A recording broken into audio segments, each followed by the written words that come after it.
Saudara-saudari yang terkasih, kita jumpa lagi dalam Pelita Hati hari ini, Selasa 7 Februari 2023. Hari biasa dalam Pekan Biasa yang kelima. Bersama saya Romo Thomas Suratno, SC dari Paroki Cilandak, Jakarta Selatan, mendengar dan merenungkan sabda Tuhan, yakni firman Tuhan yang tersurat dalam Injil Markus, bab atau pasal 7, ayat 1 sampai dengan ayat 13.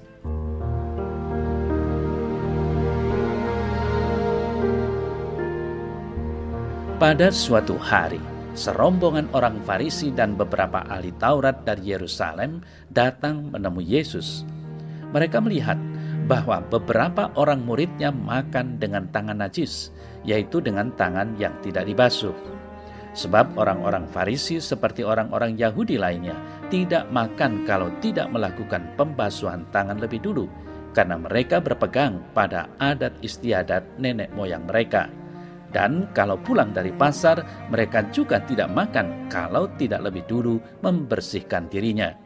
Banyak warisan lain lagi yang mereka pegang, umpamanya hal mencuci cawan, kendi, dan perkakas-perkakas tembaga. Karena itu, orang-orang Farisi dan ahli-ahli Taurat itu bertanya kepadanya, "Mengapa murid-muridmu tidak hidup menurut adat istiadat nenek moyang kita, tetapi makan dengan tangan najis?" Jawabnya kepada mereka, "Benarlah nubuat Yesaya tentang kamu, hai orang-orang munafik. Sebab ada tertulis, bangsa ini memuliakan aku dengan bibirnya, padahal hatinya jauh daripadaku. Percuma mereka beribadah kepadaku, sedangkan ajaran yang mereka ajarkan ialah perintah manusia. Perintah Allah kamu abaikan untuk berpegang pada adat istiadat manusia." Yesus berkata pula kepada mereka, "Sungguh pandai kamu mengesampingkan perintah Allah supaya kamu dapat memelihara adat istiadatmu sendiri. Karena Musa telah berkata, hormatilah ayahmu dan ibumu, dan siapa yang mengutuki ayahnya atau ibunya harus mati. Tetapi kamu berkata, kalau seorang berkata kepada bapaknya atau ibunya, apa yang ada padaku yang dapat digunakan untuk pemeliharaanmu sudah digunakan untuk korban, yaitu persembahan kepada Allah, maka kamu tidak membiarkannya lagi berbuat sesuatu pun untuk bapaknya atau ibunya.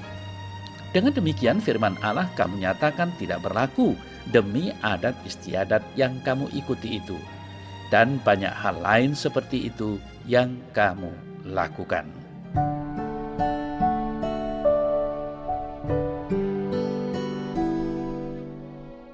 Saudara-saudari yang terkasih, seluruh sepanjang hari kita mempunyai banyak sekali kesibukan. Ada yang bekerja, ada yang belajar, dan melakukan hal-hal lainnya. Hampir seluruh hari kita habiskan untuk menjalani rutinitas harian kita. Memang demikianlah manusia, rutinitas dan aktivitas itulah yang menjadikan kita sungguh-sungguh manusia. Namun terkadang karena kesibukan-kesibukan kita itu, tak jarang kita melupakan hal-hal lain. Tidak jarang kita menomorsekiankan hal-hal lain, termasuk relasi kita dengan Tuhan. Bisa jadi kita seringkali melihat kehidupan doa dan kedekatan kita dengan Tuhan hanya sebagai sebuah rutinitas saja. Kita tidak pernah benar-benar memiliki relasi yang intim dengan Tuhan. Kita hanya menjalankan kewajiban-kewajiban yang telah ditentukan oleh gereja atau agama. Akibatnya, hubungan kita dengan Tuhan menjadi kering dan semakin jauh dari Tuhan. Saudara-saudari yang terkasih, warta Injil pada hari ini juga membicarakan hal yang kurang lebih sama. Yesus mengkritik orang-orang Farisi dan ahli Taurat karena mereka lebih mementingkan tradisi daripada Tuhan. Mereka menomorsatukan tradisi dan menomorsekiankan Tuhan. Kiranya dan pasti begitu, yakni bahwa Tuhan tidak setuju dengan sikap seperti itu, yakni sikap yang menomorsekiankan Tuhan.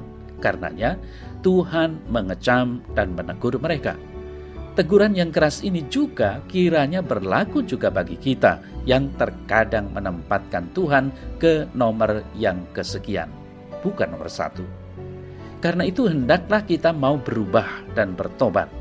Kita harus merubah hidup kita dan kembali mengarahkan hidup kita pertama-tama dan yang utama kepada Tuhan. Bagaimana caranya? Kita hendaknya selalu mempersembahkan hidup kita kepada Tuhan dengan cara menjadi seorang yang mau menjalani harinya dengan doa dan pujian kepada Tuhan, di samping melakukan hal-hal rutinitas lainnya. Tentu kita melakukan semuanya itu dengan cara mengajak atau melibatkan Tuhan dalam segala aktivitas kita. Bagaimana caranya?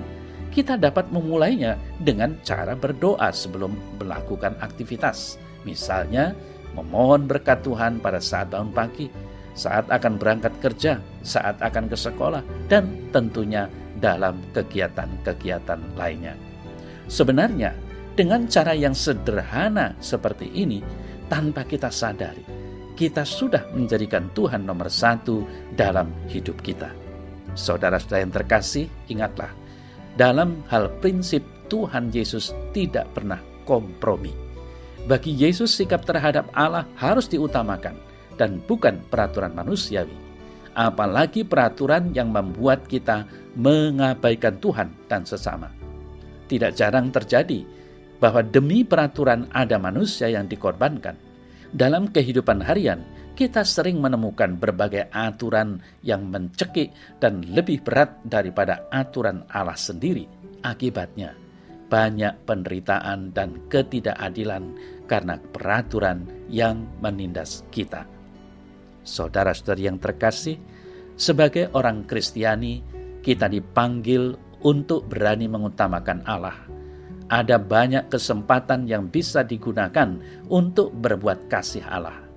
Dan kita harus berani melawan arus dunia yang selalu berlawanan dengan arus kasih Allah itu. Kita tidak perlu takut jika ada aturan yang menghalangi kasih Allah. Inilah saatnya bagi kita untuk menyebarkan dan mewujudkan perintah Allah, yakni membagi kasih ilahi yang kita miliki kepada yang lain.